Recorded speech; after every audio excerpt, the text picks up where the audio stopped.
Bueno, si os parece, como ya han pasado 2 minutos desde las 10 y nos gusta ser puntuales, pues damos comienzo al webinar y bueno, si falta alguien que se vaya uniendo a la sesión de hoy para intentar terminar como siempre en hora, más o menos alrededor de las 11.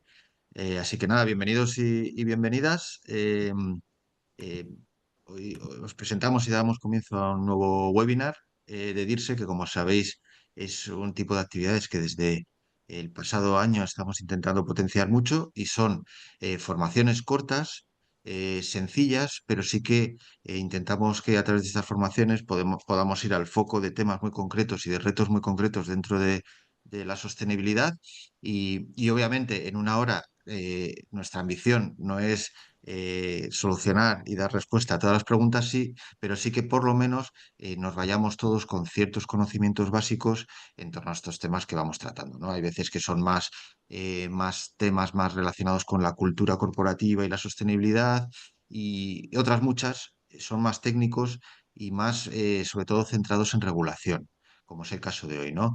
Y hoy vamos a tratar la EUDR, más en torno a la regulación que tiene puesta en marcha la Unión Europea acerca de la deforestación. Seguramente no es una de las regulaciones de las que más hablamos, ¿no? De CSRD, de diligencia de vida, etcétera, ¿no? Que sí que las hablamos y tratamos mucho más en mesas de debate, pero sí que también es relevante, ¿no? Tanto para la actividad directa de nuestras compañías, como también en nuestra relación con la cadena de suministro, que yo creo que también esto en general es uno de los mayores retos que tenemos en la profesión. Entonces, durante esta hora la dividimos normalmente como solemos hacer en los webinars en dos bloques. Un primer bloque más acerca de una ponencia, ¿no? que resuma el tema que estamos tratando. Y en este caso, la ponencia es a cargo de Cassandra Ferracini, que es la líder de proyectos de UDR precisamente en Peterson Iberia. Peterson es socio corporativo de DIRSE y como siempre agradeceros pues que queráis compartir vuestro conocimiento con nosotros. Ya sabéis que estos webinars normalmente los imparten pues socios de DIRSE pues, que tienen conocimiento lógicamente en torno al tema. Así que muchas gracias, Cassandra. Tú vas a hacer una ponencia de alrededor 20-25 minutos resumiendo el tema y luego, como siempre, nos gusta conversar pues con otras empresas y con otros profesionales y directores de sostenibilidad acerca de cómo están afrontando prácticamente ese tema en sus compañías, ¿no? Y en el caso de hoy tenemos a Teresa Sancho. Bienvenida, Teresa. Muchas gracias por acompañarnos, que es la directora de sostenibilidad en Schreiber Foods. Gracias a Y vosotros. ella y yo vamos a tener, hola Teresa, vamos a tener una pequeña conversación acerca de precisamente la EUDR y cómo la estáis afrontando en vuestra compañía. Y no me extiendo más. Muchas gracias de nuevo a todos y a todas por acompañarnos. Y Cassandra, todo tuyo. Muchas gracias, Carlos. Buenos días a todos y muchas gracias a Dirce, Silvia, Carlos, por la invitación y por crear este espacio que es tan necesario para compartir conocimiento entre profesionales de sostenibilidad. Bueno, como ya les comentó Carlos, soy Cassandra y lidero proyectos vinculados con la regulación desde Peterson Iberia, apoyando a a las empresas en las diferentes etapas, desde lo que es estrategia y diseño de los sistemas de diligencia de vida hasta la verificación y preparación de proveedores. Brevemente, antes de comenzar, Peterson es una consultora de sostenibilidad con principal experiencia en cadenas de abastecimiento sostenible. Somos una empresa con más de 100 años de experiencia y actualmente somos más de 6.000 personas trabajando desde en 15 industrias y más de 80 países. Vale. Por un lado tenemos servicios que damos apoyo a cadenas de suministro, principalmente, donde nos enfocamos en implementar la sostenibilidad en la cadena, desde la implementación de la agricultura regenerativa, programas de impacto social o apoyo al cumplimiento de regulaciones como UDR, que es la que hablaremos hoy. Luego tenemos servicios de apoyo más al negocio en sí, donde trabajamos en establecer estrategias ESG, realizar los informes anuales de sostenibilidad, cálculo de huella de carbono y más. Y por otra parte, el apoyo a la certificación, que es donde trabajamos con las empresas a que estén listas para auditoría, acompañando todo el proceso. Y en paralelo tenemos dos ramas más. Peterson Tecnologías, que es donde ofrecemos servicios de análisis de datos, geolocalización y trazabilidad, que como sabrán o veremos hoy son claves para el cumplimiento de UDR, y desarrollo de software, implementación de IA, entre otros. y Peterson Academy, que es nuestra rama de formación online y presencial en cursos relacionados con esta temática. Entonces, ahora sí, vamos a hablar de la regulación. Hoy quiero centrarme en algo muy concreto y es qué está pasando con la UDR y cómo nos afecta de forma práctica. Como saben, estamos en un momento clave, la regulación ya ha sido adoptada, la fecha de cumplimiento se acerca y muchas empresas, tanto grandes como pequeñas, aún se están preparando. A la vez hay mucha incertidumbre con muchos cambios. Entonces, en esta intervención, estos 20 minutos, voy a intentar compartir los principales desafíos que estamos viendo en terreno desde la experiencia práctica, acompañando a más de 30 empresas, mientras vamos repasando los puntos clave de la regulación. También quiero intentar dar claridad sobre las últimas novedades y el estado actual de la UDR, incluyendo la última votación del 9 de julio, y ofrecer algunas claves y recomendaciones para que puedan ir avanzando con pasos firmes a aquellos que les aplica y que están aquí hoy. O sea que la idea es que al terminar no solo tengan más información, sino que se puedan llevar ideas prácticas para aterrizar esta regulación en su contexto empresarial. ¿Vale? Para quienes no están familiarizados aún con la regulación, EUDR afecta a 7 productos básicos, ¿vale? A la palma aceitera, a la soja, el café, el cacao, la madera, el caucho y el ganado bovino. Y dentro de cada producto básico, el reglamento define cuáles de esos productos derivados están incluidos dentro del alcance de la ley, según una lista de códigos aduaneros. Estos 7 commodities fueron seleccionados por ser los que han aportado más a la deforestación en los últimos años, según estudios que ha publicado la Comisión Europea. Esta lista de productos se encuentra en el anexo 1 del reglamento y también incluye, como decíamos, productos derivados como puede ser cuero, chocolate, muebles. Cualquier producto, esto es importante, cualquier producto que esté fuera de estos códigos no entra dentro del alcance de regulación. ¿Vale? Es importante tener claro también que esta regulación no se limita a productos importados únicamente, sino que también aplica a productos producidos y comercializados dentro de la Unión Europea. ¿Vale? Este reglamento, esta regulación, entonces, prohíbe que los productos que estén asociados con la deforestación y la degradación forestal o que no hayan sido producidos de acuerdo con las leyes pertinentes del país de producción, prohíben que estén en la Unión Europea, ¿no? Que tanto que entren como que salgan de la Unión Europea y se comercialicen. Por lo tanto, los productos solo pueden comercializarse o exportarse desde el mercado de la Unión Europea, sí. Y aquí tenemos 3 cuestiones. Si están libres de deforestación, no vinculados a la deforestación y degradación forestal después del 31 de diciembre del 2020, ese año de corte que fija la Comisión Europea, si han sido producidos de acuerdo con la legislación pertinente del país de producción y que estén cubiertos por una declaración de diligencia debida. La regulación presenta 5 actores. Vamos a enfocarnos hoy en tener claro 2, que son el operador y el comerciante, que igual se diferencian un poco cómo los define esta regulación de cómo lo usamos en el día a día. ¿Vale? El operador está definido como la persona que introduce en el mercado o exporta productos pertinentes. Es la primera comercialización, el primero en poner en el mercado, ya sea una importación o sea dentro del territorio de la Unión Europea. Y el comerciante se lo define como aquella persona distinta al operador que comercializa los productos pertinentes, o sea, que nos da ese suministro dentro de la Unión Europea. Por lo tanto, muy importante y como primera recomendación es definir, uno, si el producto está incluido en el anexo 1 para poder saber si se aplica o no se aplica, y 2, poder identificar el rol en cada cadena de suministro. ¿Por qué necesito definirlo? Porque operadores y comerciantes tendrán distintas obligaciones. ¿Vale?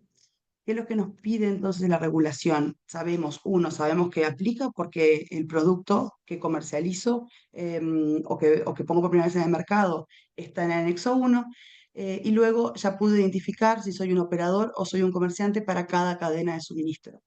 ¿Qué obligaciones tengo entonces? Necesito, como operador y grandes comerciantes, establecer sistema de diligencias de vida, realizar lógicamente la diligencia de vida, presentar esta declaración, presentar anualmente un informe de desempeño que la regulación nos pide que esté en Internet y conservar los registros de estas evidencias de cómo llego a estos resultados durante 5 años. para los pequeños productores, para las empresas pymes, lo que nos pide es que sean capaces de compartir la información con las autoridades en caso de ser solicitadas. Y como obligaciones comunes identificamos tres, que es tanto para operadores y grandes comerciantes como para pymes, informar inmediatamente en relación a posibles incumplimientos, facilitar la realización de controles, es decir, abrir las puertas en caso que nos quieran hacer una auditoría, y compartir la información con las autoridades en caso de ser solicitada. ¿Vale? Entonces, si resumimos un poco esta diligencia de vida que tanto estamos hablando, la podemos resumir en 5 pasos, que también a la vez son el corazón de la regulación entre sus artículos 9 y 11. El primero, la recolección de la información, la evaluación de riesgos. Una vez que junto esta información, evalúo los riesgos de qué, de no deforestación y de incumplimiento legal. Luego, en caso de que el riesgo no sea despreciable o no haya riesgo, en el caso de que sí encontremos un riesgo, tenemos que hacer planificación de acciones de mitigación, reevaluar, y una vez que podamos decir que el riesgo es despreciable, podremos presentar nuestra declaración de diligencia de vida, hacer el reporte anual que hablábamos antes y, lógicamente, dar seguimiento a este ciclo.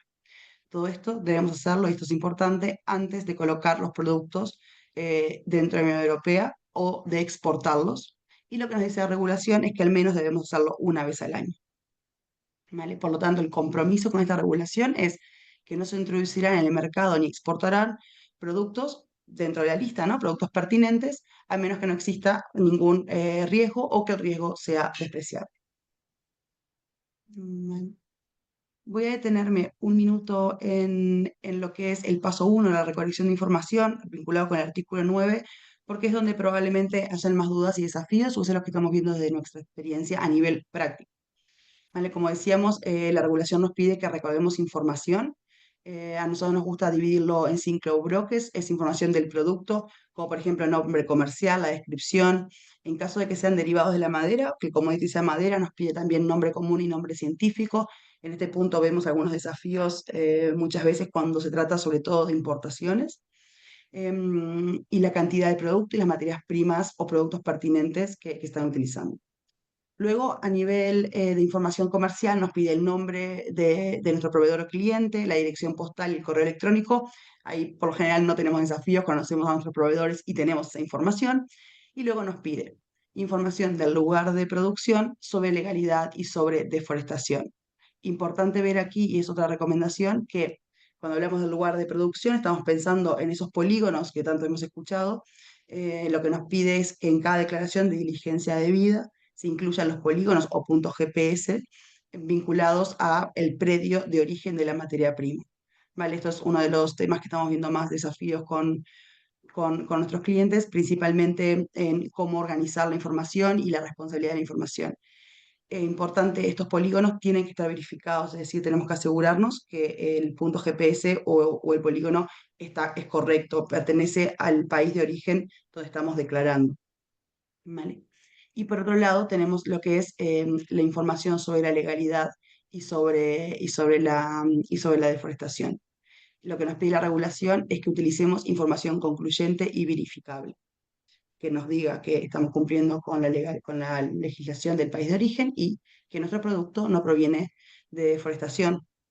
Esta información no se tiene que subir a la plataforma de trade donde se hace la declaración, la tengo que tener por 5 años para poder demostrar cómo llego a ese resultado de riesgo despreciable o no.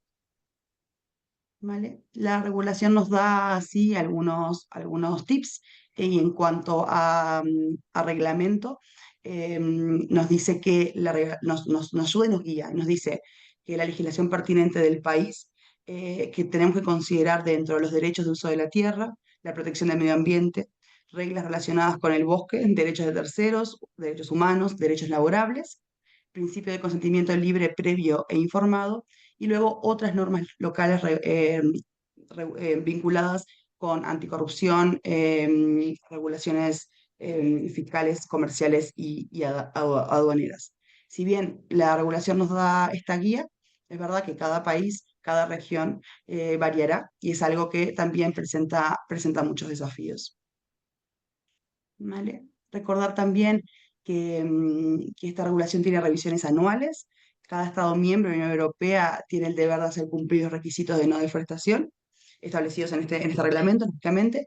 Los inspectores que serán designados y cada país lo designarán tendrás acceso previa solicitud a la información proporcionada por las empresas que logren acreditar este resultado, no esa evidencia.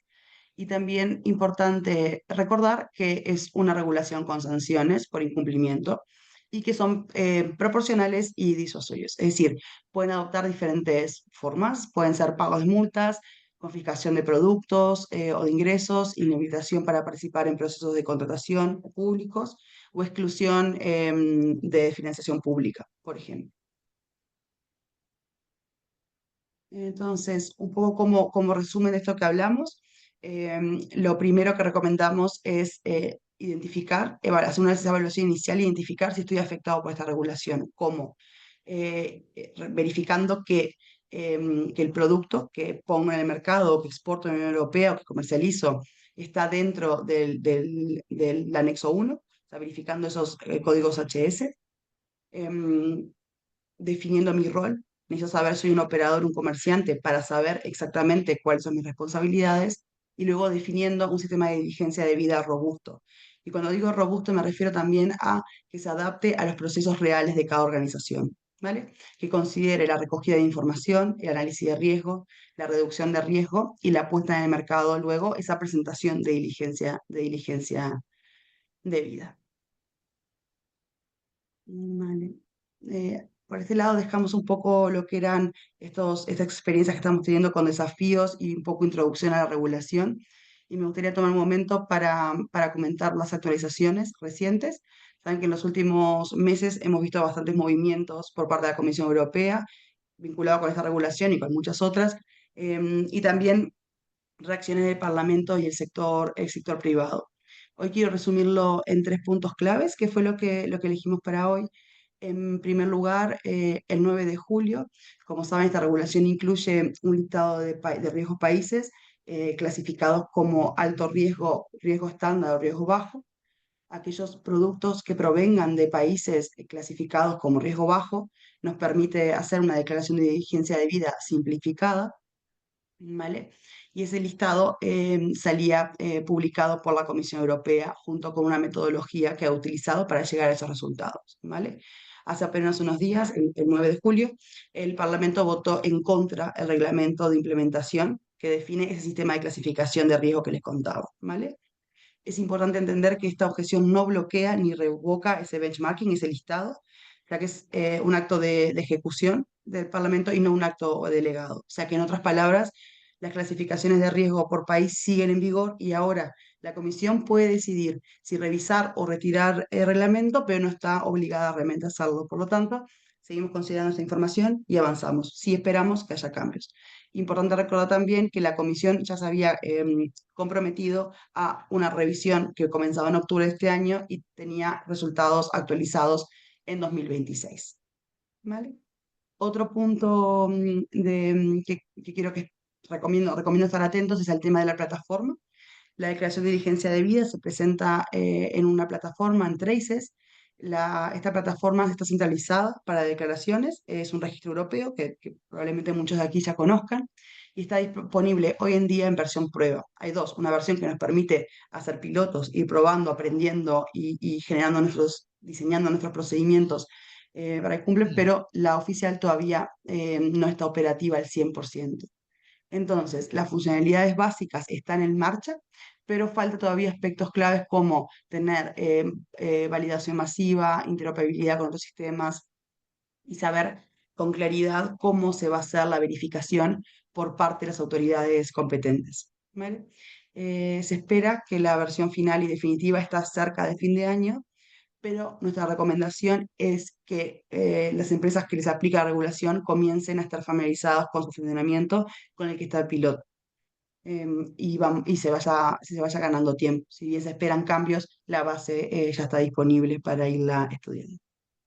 Y luego, en tercer lugar, un poco actualización y recomendación es que hay actos delegados del reglamento que aún está esperando aprobar y falta algunas aclaraciones importantes que deben publicarse. que deben publicarse mediante estos actos delegados que hablábamos.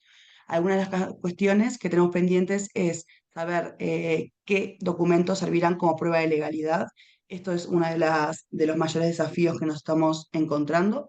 Estando en contacto con la comisión, con otros entes regulatorios, nos van diciendo pistas o se van generando documentos que pueden ir sirviendo como, como declaraciones juradas, ¿no? Declaraciones de nuestros proveedores, pero es verdad que este documento todavía no está publicado, ¿vale?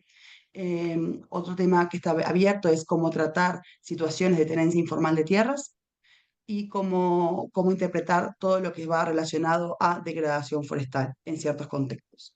Estamos esperando que esto se publique y mientras tanto es verdad que va generando incertidumbre y bueno, muchas empresas están trabajando con interpretaciones más conservadoras o menos según se espera la guía oficial.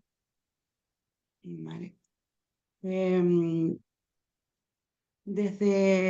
Quería compartir también las principales preocupaciones del sector privado que estamos viendo. Eh, Principalmente, como veníamos hablando, es la disponibilidad y calidad de la información de origen. No esto que hablábamos, bueno, este documento es válido o no es válido para hacer mi análisis de riesgo. Esto genera grandes desafíos y lo vamos definiendo con cada organización.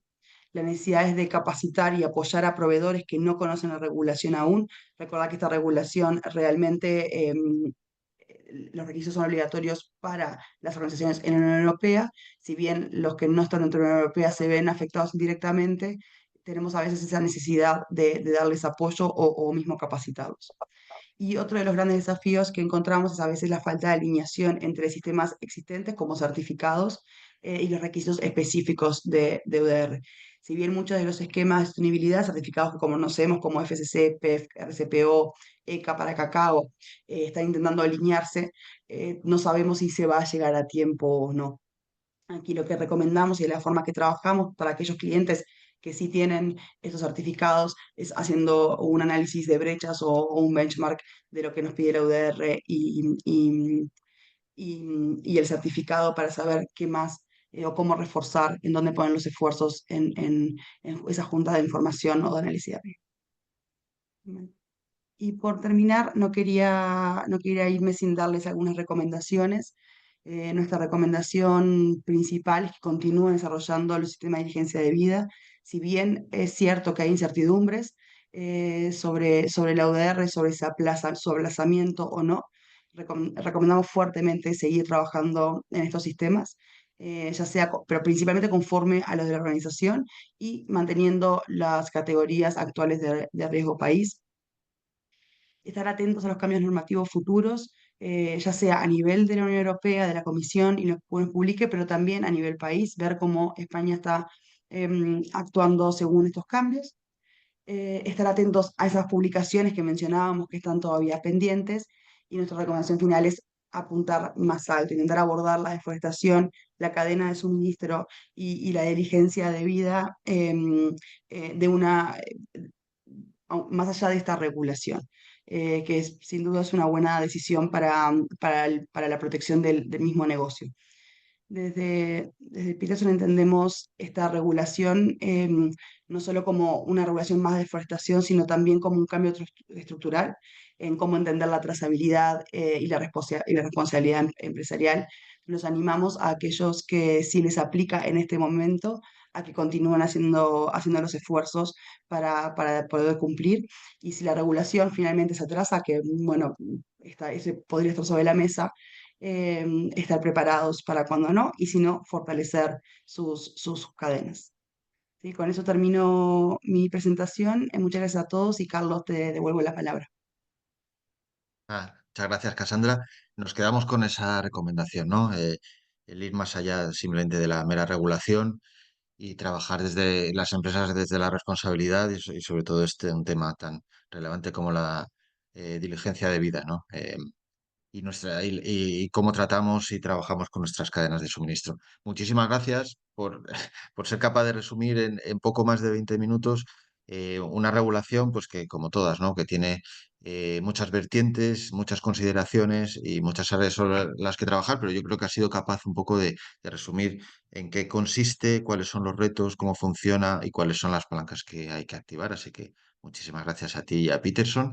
La idea es que, aparte de que lo comentaras tú, se viera en la pantalla de tu presentación, pero algún tipo de error que nos ha sido imposible eh, gestionar a través de Zoom, pero creo que no habrá problema en que después de este webinar podamos compartir con todos y con todas la presentación para que podáis consultarla.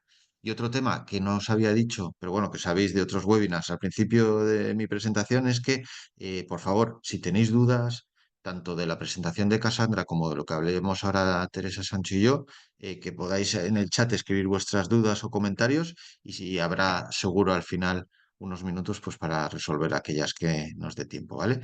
Y sin más, Teresa, te doy la bienvenida de nuevo. Y muchas gracias a Muy ti y bien. a Schreiber Foods por querer compartir un poco cuál es vuestra visión práctica y cómo estáis viviendo en vuestro día a día y cómo estáis gestionando esta regulación que nos ha resumido Cassandra, ¿no? Entonces, tengo aquí unas preguntas pero bueno, que no es una entrevista, sino que espero que sea más una conversación acerca de esto, ¿no? Entonces, si te parece, empezamos, empezamos un poco. ¿Cómo estáis abordando esta regulación EUDR desde vuestra compañía, ¿no? ¿Qué palancas habéis activado para abordarlo internamente, para ponerla en marcha? Eh, y seguramente esto no sea eh, fácil o tan intuitivo, ¿no? Seguramente hayáis tenido ciertas dificultades, que ha sido lo más complejo hasta ahora, ¿no? Ujú. En la puesta en marcha de la EUDR. Bueno, muchas gracias, Carlos, y gracias a Dirce por invitarnos. Bueno, yo como os dije, no estamos directamente impactados, pero bueno, si sirve a todos, pues sí que os vamos a contar un poco lo que hemos hecho y lo que estamos haciendo, porque efectivamente, como además esto está en evolución y todavía puede haber cambios, pues no podemos dejar de estar atentos a las novedades legislativas, ¿no? Al respecto. Bueno, es River Foods, somos productores de yogures, de quesos, productos lácteos, entonces directamente nuestros productos no están impactados y no están dentro de ese anexo uno que creo que es el punto principal donde comenzar, ¿no? Que es ver si nuestros productos, los productos de cualquiera que pueda, ¿no? Que está escuchándonos ahora, están impactados por esta regulación. Entonces, para eso tienen que estar ahí y su TARIC tiene que estar dentro de ese anexo. Entonces, siendo esta nuestra situación en la que no estamos directamente impactados, pasamos a a una segunda fase, ¿no? Que es, vale, ¿cómo afecta esto a nuestros proveedores? Porque obviamente nuestra responsabilidad es comprobar que nuestros proveedores pues también están siguiendo la regulación, están observando los cambios, están anticipando y, bueno, y modificando todo lo que tengan que adaptar internamente para cumplir con la regulación. Más allá de esta regulación, ya sabéis que ya había otra serie de certificaciones muy relevantes en este tipo de productos, ¿no? Por ejemplo, en el tema del cartón, pues están las certificaciones tipo FSC, ¿no? Para la trazabilidad del material. En el mundo del cacao igual, aceite de palma. Son sectores que ya vienen teniendo cierta presión a nivel de certificación y de sostenibilidad porque obviamente hay muchos riesgos asociados, ¿no? A estos productos y a estas plantaciones, ¿no? En muchos casos. Entonces, bueno, lo que nosotros estamos haciendo es asegurar un procedimiento interno donde incluyamos un parámetro adicional en la evaluación a nuestros proveedores, así como en la auditoría a nuestros proveedores, confirmando que se cumple con la EUDR en este caso, ¿no? Ellos a su vez tendrán que tener las due diligence y un poco lo que decía Cassandra, ahora mismo todavía no tienen claro todos dónde van a mostrarnos ese número de due diligence conforme cumplen con la regulación. Algunos están anticipando incluirlo, por ejemplo, en facturas, otros pues en el documento de conformidad de producto, por lote. Entonces, bueno, repito, en nuestro caso, nadie nos va a venir a auditar cómo estamos pidiendo eso a los proveedores, pero por responsabilidad propia y por el tipo de clientes que tenemos, pues sabemos que nuestros clientes, a su vez, los grandes retailers o grandes marcas, van a pedirnos esta información. Entonces, para nosotros es muy importante el asegurar también pues esa trazabilidad dentro del sistema. Ujú. Pues mira, justo con esta idea me quedo y me sirve fenomenal para enganchar con la siguiente pregunta que teníamos preparada, ¿no? Em, trazabilidad de las materias primas, a cadena de suministro. Estamos hablando durante toda la mañana de esto, tan relevante y no siempre tan fácil, ¿no? Y supongo que os apoyéis en ciertas herramientas o procesos para Ujú, garantizar esta trazabilidad. No sé si puedes compartir con nosotros cuáles estáis ujú. utilizando, cómo lo estáis gestionando.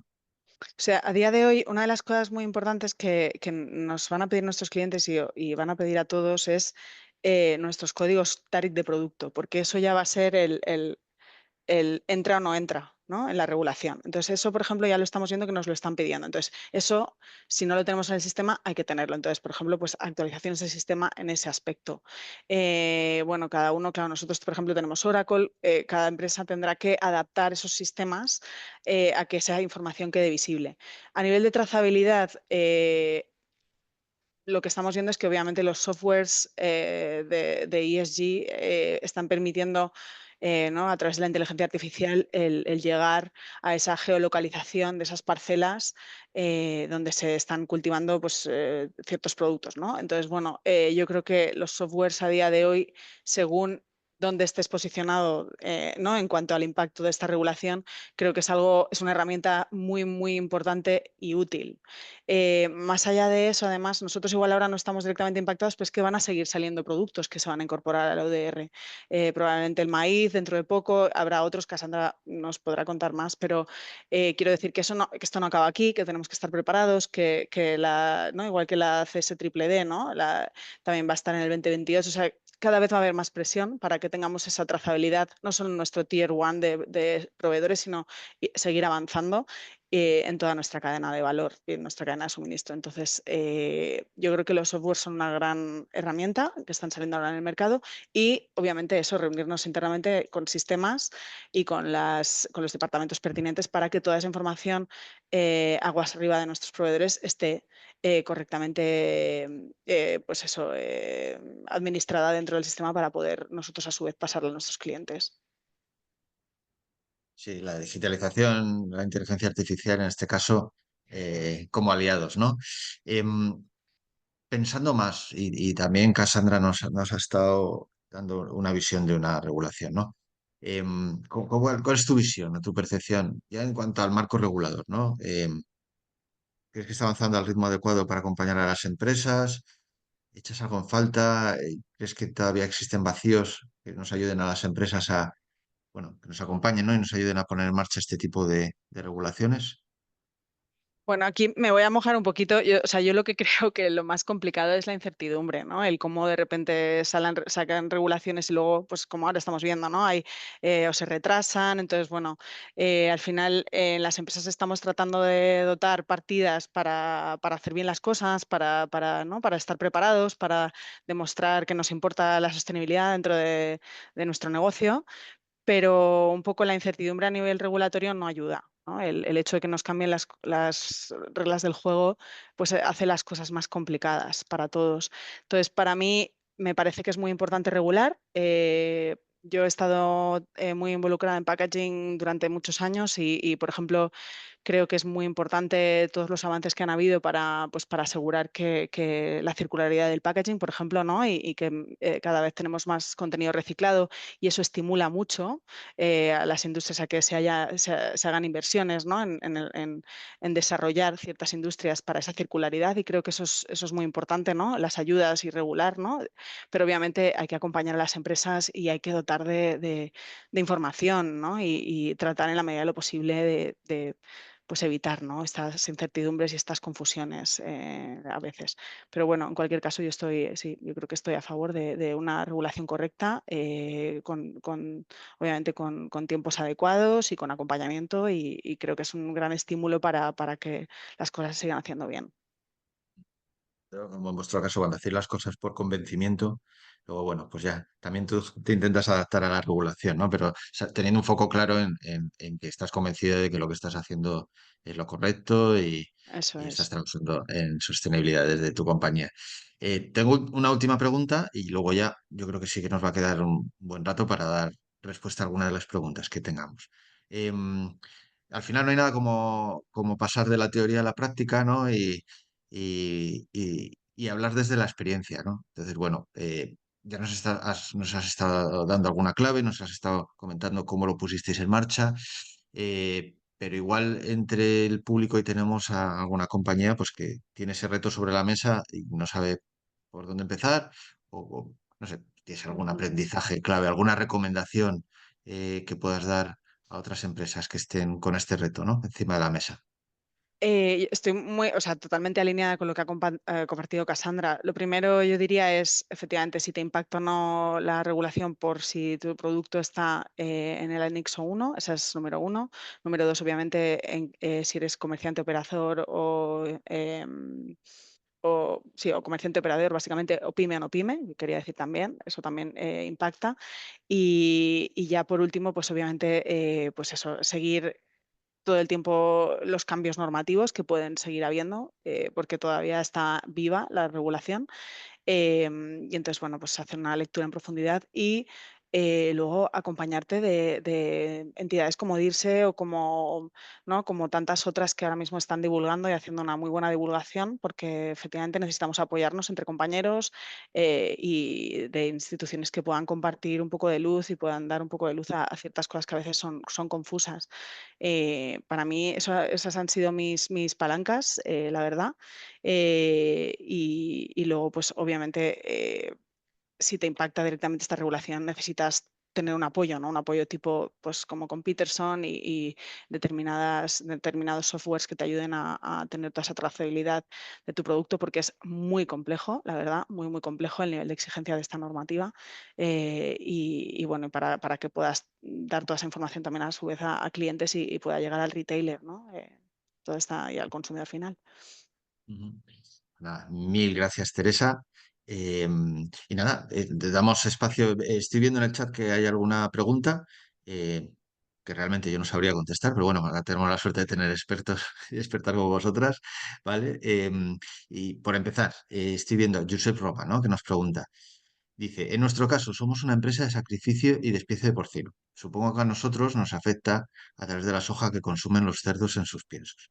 Realmente los importadores son las fábricas de pienso y no sé hasta dónde tendríamos que ir hacia atrás en la trazabilidad de la soja o solo limitarnos en saber qué fábricas de pienso nos afectan y pedirles la diligencia debida a ellos. Eh, Cassandra, te la Comenzar lanzo. yo, sí. Gracias por la pregunta.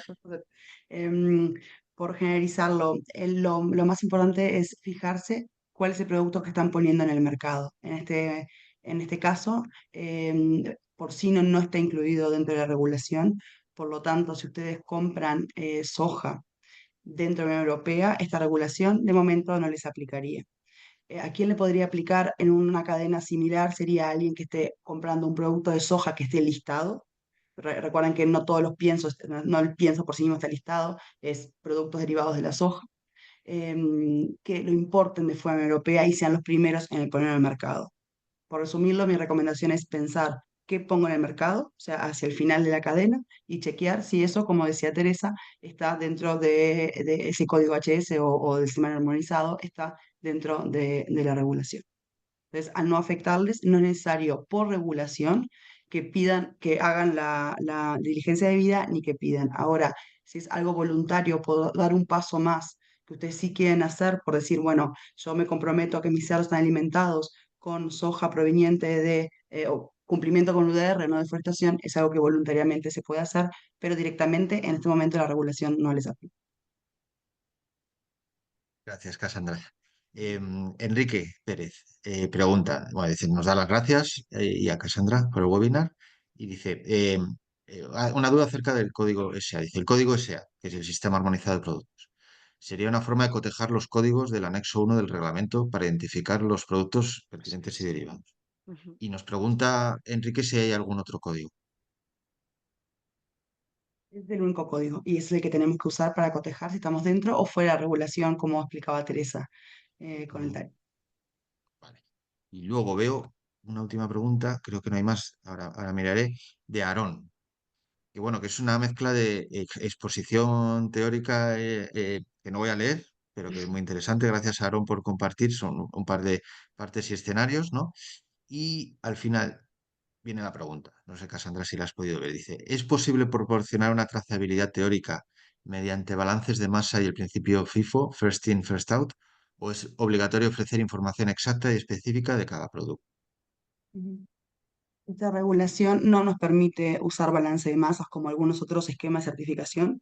Tenemos que tener trazabilidad total de la cadena. Eso lo que no significa que luego no podamos hacer declaraciones uniendo diferentes lotes de compra, por ejemplo. Entonces, a trazabilidad teórica no sé exactamente a qué te referís. Entiendo que por lo que venía antes, un poco a cómo organizar esa mercancía que entra, ¿no? Aquí es importante tener en cuenta que cuando en el momento de declarar, lo que yo tengo que saber es qué producto proviene de qué origen. Ahora bien, si tengo diferentes proveedores y yo voy a usar estos que me han enviado a mí los números de vigencia de vida, declaración de vigencia de vida que han hecho, yo puedo utilizar todos esos números en mi propia declaración. Pero tengo que tener la información hacia atrás en caso de que tenga que demostrar cómo he llegado a ese resultado de riesgo bajo o despreciable. No sé si con eso contestó la pregunta. No era una pregunta fácil, ¿eh? Así que muchas gracias.